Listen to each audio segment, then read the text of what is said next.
কয়েকদিন আগে একটি গণমাধ্যমে আপনার অধিদপ্তরের একজন কর্মকর্তা আপনার পরে যারা অবস্থান তারা তিনি বেশ কিছু অভিযোগ এসেছেন, সেই অভিযোগ নিয়ে আসলে আপনাদের ব্যাখ্যাটা জানতে চাই। ধন্যবাদ আপনাকে। গত 19 এপ্রিল একটা গণমাধ্যম আমার অতিরিক্ত মহাপরিচালক পাসপোর্ট এবং ভিসা যিনি সেলিনা বানু জনাব, ওনার বিরুদ্ধে একটা অভিযোগ এনে একটা পত্রিকায় একটা সংবাদ প্রকাশ করেছেন, যেটা অত্যন্ত দুঃখজনক এবং আনএক্সপেক্টেড। এটা আমরা আশা করিনি। প্রথমত হলো, এটার বিষয়ে যদি আমাকে বলতে হয় একটু বিস্তারিত আপনাকে বলতে হবে। প্রথমত, আপনি যদি শিরোনামটা দেখেন তাহলে দেখবেন লেখা আছে পাসপোর্টের ডিজির এলাহি কাণ্ড। উনি কিন্তু ডিজি নয়, উনি কিন্তু এডিজি। তো যে কেউ প্রথম এটা দেখলে ডিজি সম্পর্কে একটা খারাপ ধারণা করবেন, এটাও আমার কাছে মনে হয় উদ্দেশ্য প্রণোদিতভাবেই দেয়া। 2 নাম্বার হলো, যদি আমার অতিরিক্ত মহাপরিচালক সম্পর্কে বলতে হয়, তিনি অত্যন্ত সজ্জন, অনেস্ট একটা ব্যক্তি। এই ডিপার্টমেন্টের অত্যন্ত সুনামের সাথে উনি এই পর্যন্ত চাকরি করে এসছেন, এবং উনি যে অতিরিক্ত মহাপরিচালক হয়েছেন এটাও ওনার কর্মদক্ষতা, পেশাগত দক্ষতা এবং সততার জন্যই হয়েছে। এবং আমি গত 1 বছর 6 মাস যাবৎ আপনার এই অধিদপ্তরে দায়িত্বে আছি। আমি কখনো ওনার সম্পর্কে কারো মুখে খারাপ শুনিনি, এবং আমার নিজের চোখে আমি কখনো খারাপ দেখিনি। অত্যন্ত ধার্মিক একজন ব্যক্তি এবং অত্যন্ত পরোপকারী একজন ব্যক্তি। সুতরাং এটা কখনোই বিশ্বাসযোগ্য নয়।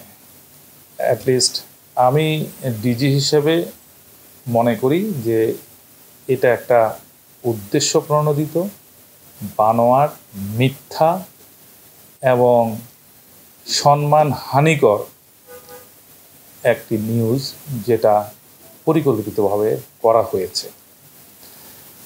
আরেকটা জিনিস দেখেন, এখানে একেবারেই মিথ্যার আশ্রয় নেওয়া হয়েছে। 500 ফাইল একদিনে রিলিজ করা, এটা বাস্তবিক অর্থে মোটেও সম্ভব না। আমি যে সময়কার কথা এখানে বলা হয়েছে সে সময়ে আমি ঢাকা সিএমএইচে চিকিৎসারত ছিলাম। 7টি কর্মদিবসে সব মিলিয়ে আমি পরবর্তীতে এটা চেক করেছি, মাত্র 218টা ফাইল রিলিজ করা হয়েছে। প্রতিটি ফাইলই অত্যন্ত যৌক্তিকভাবেই রিলিজ করা হয়েছে। সুতরাং একদিনে 500 ফাইল মিথ্যা তথ্য নির্ভর একটি সংবাদ। আরেকটা জিনিস, উনি ইচ্ছে করলেই 500 ফাইল নিজে ব্যক্তিগতভাবে নিয়ন্ত্রণ করে উদ্দেশ্য হাসিল করতে পারেন না, কারণ এই ফাইলগুলো মেরিটের উপর ভিত্তি করে একজন সহকারী পরিচালক থেকে উপপরিচালক হয়ে পরিচালকের টেবিলে যায়। তারপরে কখনো কখনো পরিচালক এটাকে ডিসপোজ করে দেন, কখনো কখনো এটা পরিচালক অতিরিক্ত মহাপরিচালকের কাছে পাঠান, এবং কখনো কখনো কিছু কিছু ফাইল অতিরিক্ত মহাপরিচালকের নিকট প্রেরণ করেন। সুতরাং এটা কারো একার বিষয় না, এটা একটা নোটশিটের মাধ্যমে এগুলোকে করতে হয়। এটা সেই দৃষ্টিকোণ থেকেও এটা বিশ্বাসযোগ্য না। এরপরে আপনি আইফোনের কথা বলছে, ল্যাপটপের কথা বলছে। উনি অদ্যাবধি ল্যাপটপ কিনেন নাই আমার সময়ে, এবং আমাকে উনি ল্যাপটপের একটা প্রয়োজনের কথা বলেছেন। আমি বলেছি আপনার প্রয়োজন হলে আপনি কিনে নেন, কিন্তু এখনো কিনেন নাই। উনি যে মোবাইল ব্যবহার করেন সেই মোবাইলটা আমি জানি উনি নিজে ব্যক্তিগতভাবে কিনে ব্যবহার করেছেন। 20 থেকে 25 হাজার টাকার একটা মোবাইল উনি ব্যবহার করেন। ওনার আসলে অনেক টাকা দিয়ে মোবাইল উনি কিনেন না। আরেকটি বিষয়, এই 7 দিনে বা 9 দিনে কেন করবে? আমি তো এর আগেও মহাপরিচালক হিসাবে সরকারি কর্তব্যে বিদেশ গিয়েছি। সে সময়ও তো উনি করতে পারতেন। আমি তো 1.5 মাস সময়ের জন্য হজ ব্রত পালনের জন্য সৌদি আরব গিয়েছি, ওই 1.5 মাসও তো উনি করতে পারতেন। উনি কি করে এই 7 দিনে প্রতিদিন 1.5 লক্ষ টাকা করে প্রতিটি ফাইলে, 500 ফাইলে 7.5 কোটি টাকা, ক্যালকুলেটরের হিসাব, এটা তো বানোয়াটি, এটা তো কখনোই বিশ্বাসযোগ্য হতে পারে না আমি মনে করি। এটা আমি কথাগুলো বলার কারণ হলো আপনারা বুঝে নিতে হবে। তাহলে প্রশ্ন উঠতে পারে যে কেন এই ধরনের নিউজ, কেই বা এটা করেছে। অনেক কথা বলা যায় কিন্তু বলতে চাচ্ছি না, তবে এতটুকু বলি, এখানে আমি যোগদানের পর থেকে আমি শুধুমাত্র একটি কথাই সবাইকে বলেছি, পাসপোর্ট অধিদপ্তর সম্পর্কে জনমনে নেতিবাচক ধারণা আছে।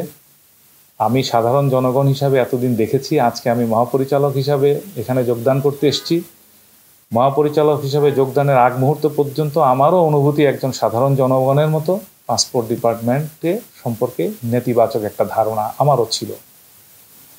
তবে আমরা আজ থেকে চেষ্টা করব সততা এবং নিষ্ঠার সাথে কাজ করে এই যে নেতিবাচক একটা ধারণা পাসপোর্ট ডিপার্টমেন্ট সম্পর্কে, সেই নেতিবাচক ধারণাটাকে কিভাবে আমরা ইতিবাচক করতে পারি সেই প্রচেষ্টা আজকে থেকে শুরু হবে। এটা করতে গিয়ে আমি আপনাদেরকে রিকোয়েস্ট করব, অনুরোধ করব, আপনারা যেন সততা এবং নিষ্ঠার সাথে কাজ করেন। এতে যদি কেউ অন্যায় করেন আমি চুপচাপ বসে থাকবো না, আমি জিজ্ঞেস করব আপনাকে, ডিপার্টমেন্টের পলিসি অনুযায়ী আমি কাজ করব। আমি শান্তিপূর্ণ সহাবস্থান করব না। আপনি যদি অন্যায় করেন আমি আপনাকে জিজ্ঞেস করব কেন আপনি অন্যায় করেছেন, এবং আমি নিজেও অন্যায় করব না। আমিও যদি করে থাকি আমাকেও জিজ্ঞেস করতে পারেন। এই কথাটা আমি প্রথম দিন পরিষ্কারভাবে বলে দিয়েছি এবং সেই লক্ষ্যেই কিন্তু আমরা কাজ করছি। এখন এই লক্ষ্যে কাজ করতে গিয়ে একটা ডিপার্টমেন্ট, যেটা এত বছরের পুরাতন একটা ডিপার্টমেন্ট, যে একটা প্র্যাকটিস বা অনুশীলন এখানে জারি আছে, সেটাকে পরিশুদ্ধ করা এত সহজ না। সেখানে আমার অনেক বাধা বিপত্তি আছে। এই যে একটা নিউজ ছাপা হলো, এটা সেই বাধা বিপত্তিরই একটা অংশ। এটা আমি পরিষ্কারভাবে বলতে চাই। দেখুন, স্বার্থান্বেষী মহল, সে একজন ব্যক্তি হতে পারে, সে একাধিক ব্যক্তি হতে পারে, আমি সেটা আজকে প্রকাশ করছি না সবার সামনে। কিন্তু এটা স্বার্থান্বেষী মহল, এক বা একাধিক ব্যক্তি, যারা আজকে সত্যের বিরুদ্ধে কথা বলে, যারা আজকে সততার বিরুদ্ধে কথা বলে, যারা আজকে ন্যায়ের বিরুদ্ধে কথা বলে, এটার কারণ হলো তাদের অন্যায়ের জন্য ডিপার্টমেন্টে তদন্ত চলমান। তদন্ত হয়েছে, তদন্ত আরও অনেক বিষয় হচ্ছে, যে কারণেই তাদের স্বার্থে আঘাত লেগেছে, তারা এই কাজটা করছে।